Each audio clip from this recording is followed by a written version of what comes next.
Assalamualaikum warahmatullahi wabarakatuh. Bertakwalah kepada Allah dimanapun berada. Takwa bukan hanya di masjid atau di saat kita majlis dan beribadah. Dimanapun kita berada, kita menjaga takwa. Sallallahu alaihi wasallam bersabda di hadis yang sahih, ittaqillaha haitsu ma kunt, bertakwalah kepada Allah dimanapun berada. Takwa bukan hanya di masjid atau di saat kita majlis dan beribadah. Dimanapun kita berada, kita menjaga takwa. Inti daripada takwa, kita merasakan selalu Allah menguasai kita. Dimanapun kita berada, tidak ada yang bisa kita sembunyikan, tidak ada yang bisa kita rahasiakan, karena yang tersembunyi bagi Allah itu nyata. Kita sebagai manusia wajar kalau kita berdosa dan bersalah, karena kita manusia bukan maksum. Malaikat tidak boleh berdosa, bahkan tidak bisa berdosa. Kita sebagai manusia harus berdosa. Tapi Allah subhanahu wa ta'ala suka orang-orang yang berdosa, yang selalu memohon ampun, yang selalu bertaubat. Nabi kita Nabi Muhammad sallallahu alaihi wasallam istighfar dalam satu hari 100 kali. Nabi Muhammad yang sudah mendapat jaminan ampunan segala dosanya, dia memohon ampun 100 kali setiap hari. Kira-kira kita seperti apa? Allah subhanahu wa ta'ala paling senang orang-orang yang selalu istighfar. Bahkan dengan kita banyak istighfar dan rutin menjaga istighfar, mendapatkan jaminan jalan keluar dari segala kesusahan, bahkan mendatangkan rezeki dari tempat yang tidak pernah kita nyangka. Man lazima al-istighfar ja'ala Allahu lahu min kulli hammin faraja wa min kulli dhiqin makhraja wa yarzuqhu min haitsu la yahtasib. Barang siapa yang menetapkan dan terus menerus istighfar setiap waktu dan setiap saat, dia akan mendapatkan kemudahan dalam segala kesusahan dan akan mendapatkan jalan keluar dari segala kesempitan. Bahkan Allah akan membuka pintu rezeki yang tidak pernah dia nyangka. Ma'asyiral muslimin, jamaah Jumat yang dimuliakan Allah subhanahu wa ta'ala, kita umat Islam diberikan oleh Allah kemuliaan. Posisi kita di sisi Allah mulia. Perilaku kita yang menghina diri kita, yang menurani kemuliaan kita di sisi Allah. Perilaku kita yang membuat kita rendah di sisi Allah, padahal Allah subhanahu wa ta'ala sudah menetapkan kita di tempat yang tinggi. Wala tahinu wala tahzanu wa antumul a'launa in kuntum mu'minin. Jangan kalian menghina diri sendiri, jangan kita memperbuat kesedihan, karena kalian sudah ditinggikan oleh Allah subhanahu wa ta'ala dengan kemuliaan, kalau kalian betul-betul beriman. Salah satu jaminan kemuliaan kita adalah Al-Quran. Semakin kita dekat sama Al-Quran, semakin terjaga kemuliaan kita di sisi Allah. Al-Quran sudah mulia. Innahu laqur'anun karim, sebagaimana ayat di suratul Waqiah. Innahu laqur'anun karim, sesungguhnya Al-Quran itu mulia. Saya mengambil pelajaran, kalau Al-Quran itu sendiri mulia, buat kita apa? Membaca beberapa ayat dan jumlah beberapa hadis, saya menemukan Al-Quran bukan sendiri mulia, tetapi Al-Quran menjamin dan membagikan kemuliaan bagi orang-orang yang selalu dekat sama Al-Quran. Sahabat Rasulullah SAW tidak ada hentinya membaca Al-Quran. Semestinya kita mampu mengalahkan sahabat Rasulullah dalam membaca Al-Quran. Saya tidak berkata menamalkan atau menhayati, karena kita belum banyak begitu faham isinya, apalagi dalam bahasa Arab. Tapi paling tidak kita mampu mengalahkan mereka dalam membaca Al-Quran. Kenapa? Karena di zaman mereka, zaman Rasulullah SAW dan para sahabat, tidak ada Quran. Yang ada potongan ayat-ayat yang ada di dalam kulit unta, kulit kambing, yang disimpan sana sini. Jadi kalau ada orang mau sambungkan ayat atau kumpulkan satu surah, harus dia bisa berhubungan dengan beberapa orang lain yang bisa menemukan sahabatnya yang memiliki potongan-potongan ayat, digabungkan, belum dijadikan satu Quran. Makanya ada banyak para sahabat yang hafiz Quran karena mereka begitu mendengar wahyu dari Rasul dan membacakan ayat yang Allah kirimkan kepada Nabi Muhammad SAW, yang Allah turunkan kepada Nabi Muhammad SAW, mereka mampu hafal. Makanya ketika ada orang kesulitan mencari potongan ayat atau surah apa, dia cari para penghafal Al-Quran di zaman Rasulullah SAW. Siapa di antara sahabat? Dan ini dijalankan keadaan seperti ini sampai zaman Abu Bakar As-Siddiq radhiyallahu anhu. Ketika beliau menjadi khalifah, baru terkumpul Al-Quran menjadi satu, yang disebutkan oleh ulama al-jam'ul awal, kumpulan yang pertama menjadikan satu mushaf. Ketika datang zaman Uthman bin Affan radhiyallahu anhu, menumbulkan lagi menjadikan satu mushaf yang disebarkan atau diberedarkan di seluruh dunia dengan satu mushaf. Kita sekarang Al-Quran di mana-mana. Tidak ada kesulitan untuk menemukan dan mencari Quran. Dari segi harga, dari segi kualitas, kertas warna-warni, bahkan ada sekarang yang bertajwid, ada warna tajwid, ada asbabun nuzul, ada terjemahannya. Ada orang kesulitan barangkali ke pustakaan atau ke toko untuk beli Al-Quran, tidak usah capek. Alhamdulillah HP kita bisa download Al-Quran. Tapi sayang sekali, begitu fasilitas dan kemudahan kita mampu menjadikan Al-Quran budiman sehari-hari kita, tapi justru kita menjauh dari Al-Quran. Berapa kali kita baca Al-Quran dalam sehari? Saya pernah tes, kira-kira kalau maksimal saya khususkan waktu bersama Al-Quran, saya butuh berapa lama untuk khatam 30 juz. Di salah satu Ramadan, waktu saya di Madinah, kita selalu berlomba-lomba dengan teman-teman sekolah. Karena dulu di Madinah teman-teman sekolah, kita libur sekolah mulai dari bulan suci Ramadan. Dan kita sudah sepakat kalau pas bulan suci Ramadan libur, kita bertemu di Masjid Nabawi dan berlomba-lomba sebanyak-banyaknya khatam Al-Quran. Dan saya bersama teman, dan ada juga banyak kawan-kawan yang luar biasa. Ada yang 1 kali khatam, ada yang sambil 1 hari khatam 2 kali.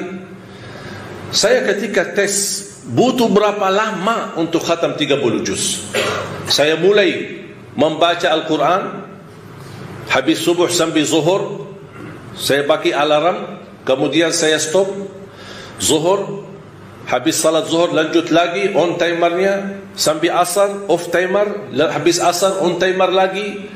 Hasilnya habis mengkhatam 30 juz, saya melihat waktunya 10 jam. 10 jam bagi orang yang standar bacaannya cukup bagus, mampu mengkhatam 30 juz. Sedangkan ada orang 1 bulan 30 hari tidak bisa khatam 30 juz. 30 hari, sedangkan 10 jam cukup. Apalagi sekarang kita di bulan Rajab. Bagi ahlul Quran, sebenarnya bulan Rajab dan bulan Sya'ban itu bulan mulia. Bahkan bulan Sya'ban disebutkan bulanul Quran atau bulanul Qurra. Yang suka membaca Al-Quran, bulannya mereka itulah Sya'ban, bukan Ramadan. Kenapa? Karena dari Rajab, Sya'ban mereka sudah mempersiapkan. Jangan sampai masuk Ramadan kita malas membaca Al-Quran. Beda sama orang yang dari Ramadan ke Ramadan dia menunggu kesempatan. Hanya dari Ramadan ke Ramadan baru dia memperhatikan Al-Quran. Ada seorang perempuan namanya Kaila.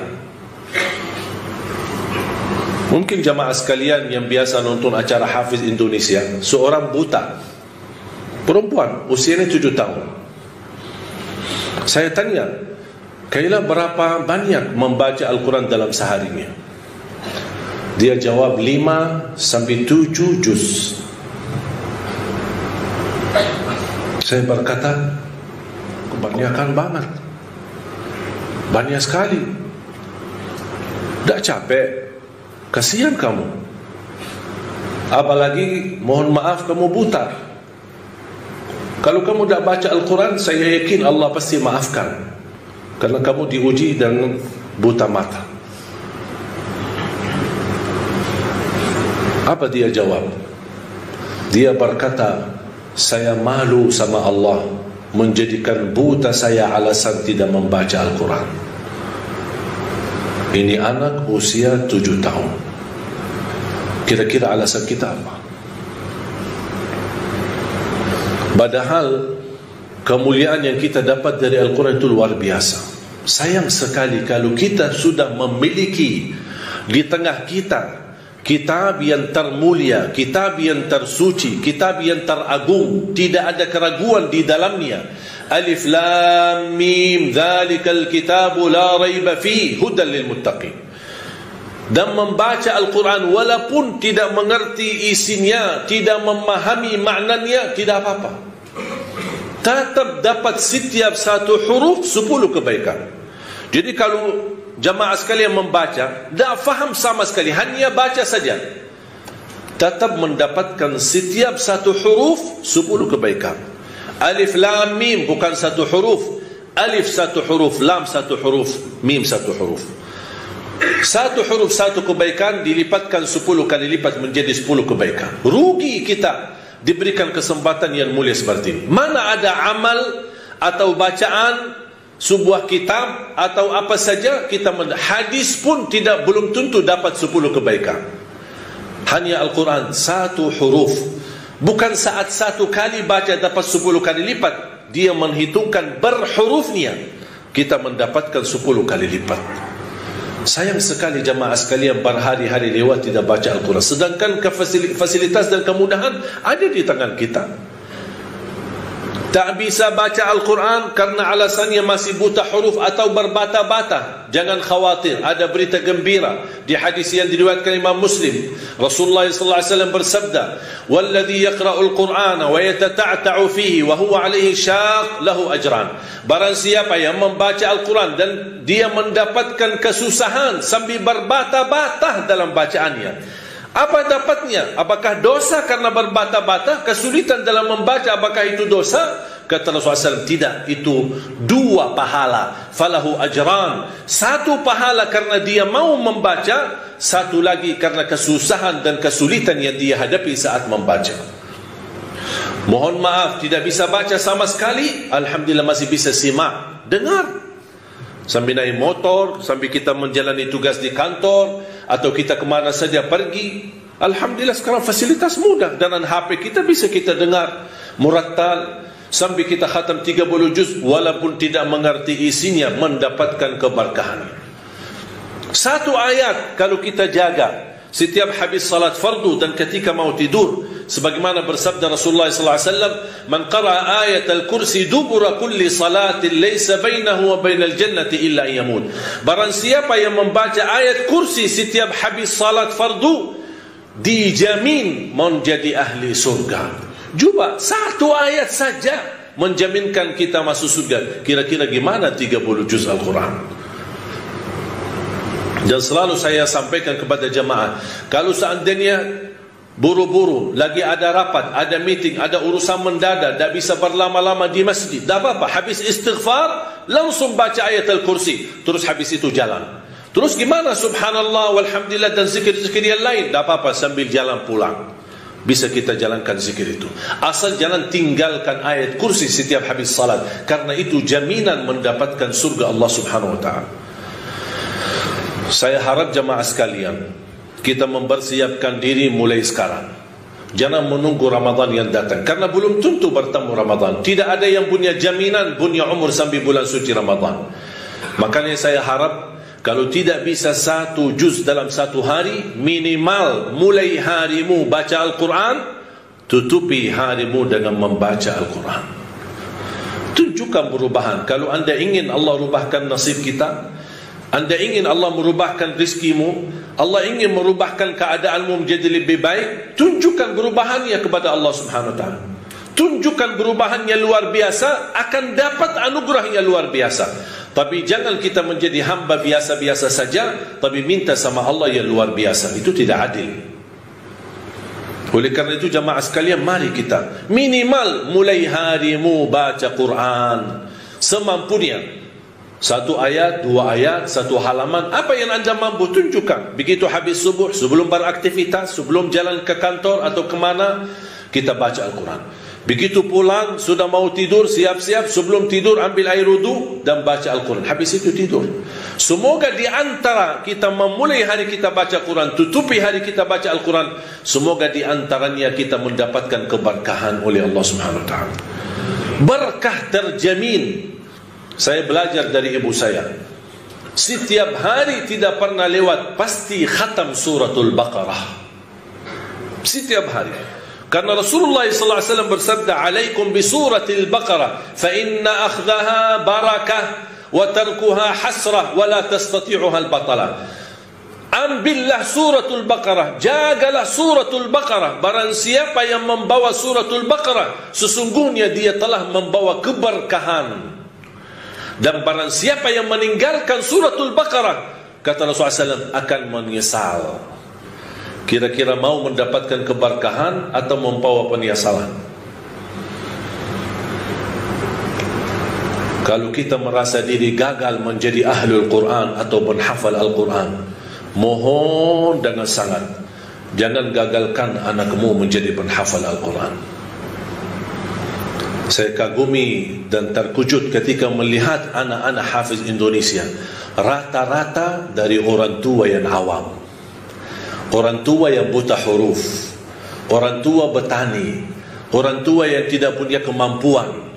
Bahkan ada orang tua yang tidak pernah belajar sama sekali Al-Quran, tapi begitu dia memperjuangkan, sampai ada seorang ibu berkata, sudah hentikan buta huruf lagi. Di masa kami cukup banyak orang buta huruf, kami tidak mau di generasi-generasi anak-anak kami masih ada yang buta huruf.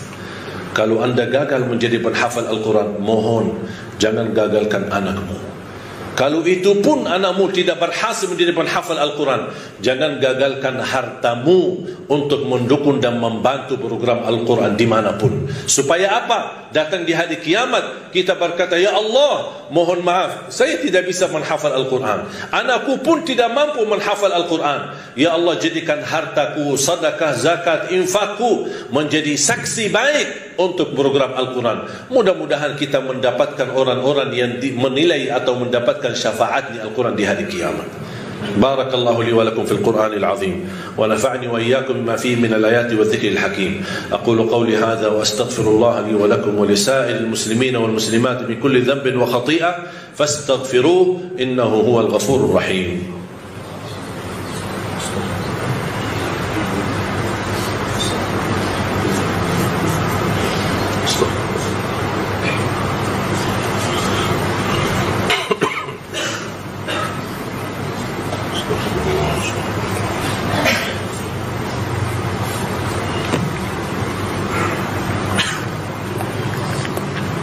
الحمد لله على إحسانه والشكر له على توفيقه وامتنانه.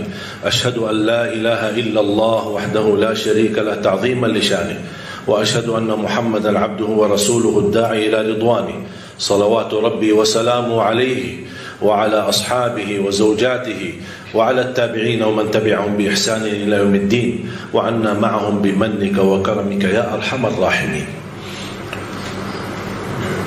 اتقوا الله اتقوا الله اتقوا الله. معاشر المسلمين, saya ingatkan hadis Uthman bin Affan radhiyallahu anhu yang diriwayatkan Imam Bukhari, khairukum man ta'allama al-Qur'ana wa 'allama. Sebaik-baik antara kalian yang mempelajari Al-Quran dan mengajarnya. Ini dapat hadiah besar dari Rasulullah. Kalian sebaik-baik orang. Syaratnya apa? Mempelajari Al-Quran. Di hadis yang diriwayatkan Imam Muslim, Iqra'ul Qur'ana fa innahu ya'ti yawmal qiyamati syafi'an li ashabi. Bacalah Al-Quran, sesungguhnya Al-Quran menjaminkan syafaat bagimu. Siapa yang berkenan menjadi teman sama Al-Quran? Kita tidak tahu berapa sisa umur kita. Mari kita sama-sama menjadikan sisa umur kita berteman sama Al-Quran. Lagi pusing, lagi menghadapi masalah, coba buka Al-Quran. Wallahi bakal adem, enak, sejuk hati kita. Ini kalamullah, bukan kalam manusia. Masa kita tersentuh hati kita dengan kata-kata manusia yang indah, kata-kata manusia yang menyentuh hati, tapi ucapan Allah, kalamullah, tidak pernah menyentuh hati kita. Sedangkan kalau Allah turunkan Al-Quran di atas gunung-gunung, bisa hancur menjadi pasir. Mari kita sama-sama memperhatikan Al-Quran. Jangan menunggu bulan suci Ramadan. Mulai hari ini, sedikit demi sedikit, walaupun kita tidak mampu khatam di bulan Rajab, tidak mampu khatam di bulan Sya'ban, tapi karena sudah terbiasa 2 bulan ini, kita terus berdekatan sama Al-Quran. InsyaAllah begitu tiba bulan Ramadan, kita sudah mudah untuk menghatam Al-Quran, bukan hanya 1 kali, tapi insyaAllah berkali-kali. Imam Syafi'i radhiyallahu anhu wa rahimahullah, dalam setiap bulan suci Ramadan khatam 60 kali. Saya membayangkan 60 kali. Kalau standar 10 jam, berarti 20 jam Imam Syafi'i membaca Al-Quran. Sisanya berapa? 4 jam sehari. Jangan berikan sisa waktumu untuk Al-Quran. Jangan bilang saya belum ada waktu. InsyaAllah kalau ada sisa waktu saya akan baca Al-Quran. Tapi saya harap jadikan Al-Quran adalah yang terutama dalam sehari-hari. Semoga bermanfaat yang sudah subscribe. Semoga diberikan kesehatan dan keberkahan. Wassalamualaikum warahmatullahi wabarakatuh.